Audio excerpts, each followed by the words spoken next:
Bagaimana kondisi arus mudik malam hari ini? Sudah siap melaporkan ada jurnalis Berita Satu di gerbang tol Cikatama, Teguh Adi dan juru kamera Gilang Rahmat. Kemudian juga di jalur arteri ada rekan Zulfakar dan Indra Bramantio. Selamat malam rekan-rekan. Oke, pertama kita akan pantau pergerakan pemudik di gerbang tol Cikatama. Sudah ada Teguh. Teguh, bagaimana kondisi malam hari ini di lokasi Anda melaporkan?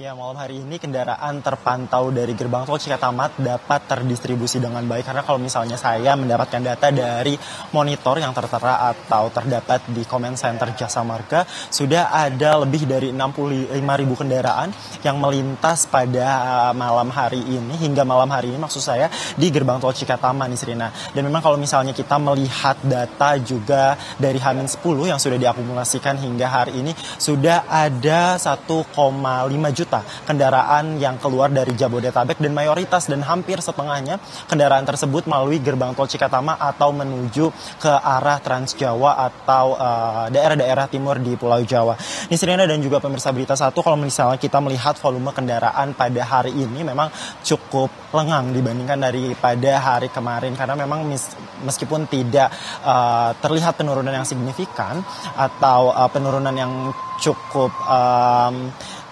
signifikan begitu, kalau kita melihat bahwa hari ini kendaraan dapat terdistribusi dengan sangat baik. Karena kalau misalnya saya pantau dari sejak pagi tadi, itu kendaraan tidak ada terjadi penumpukan di gerbang tol Cikatama nih Srina, sehingga memang pada hari ini kondisinya cukup ramai namun lancar begitu.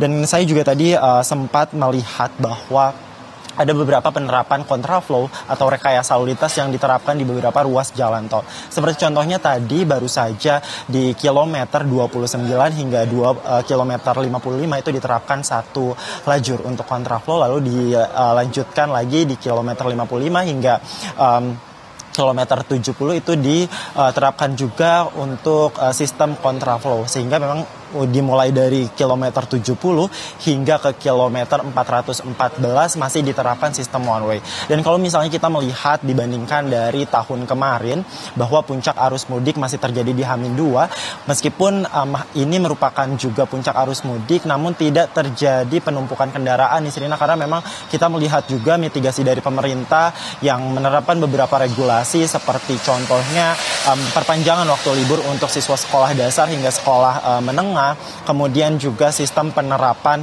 libur kerja di mana saja bagi beberapa sektor industri. Ini cukup mengurai kemacetan atau kepadatan lalu lintas yang terjadi di gerbang tol. Dan istrinya kalau kita juga melihat sistem penerapan one way yang dilakukan secara bertahap, ini juga salah satu upaya pemerintah dalam mengurai kemacetan. Karena kalau misalnya kita melihat tahun lalu juga nih Sirina, bahwa tahun lalu one way ini dilakukan secara menyeluruh dalam satu tahap.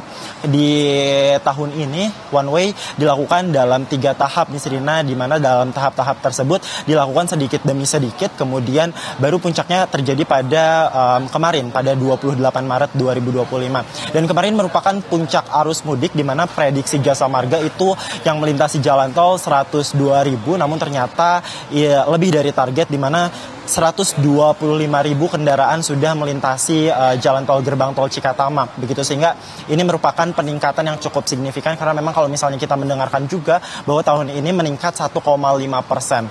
Dan Isrina, pada hari ini cuacanya di gerbang tol Cikatama cukup cerah, sehingga memang kalau misalnya kita bandingkan dengan kemarin yang 3 kali diguyur hujan dengan intensitas yang cukup tinggi, hari ini makanya kenapa kendaraan cukup lancar, karena memang dari sisi cuaca pun mendukung. Isrina.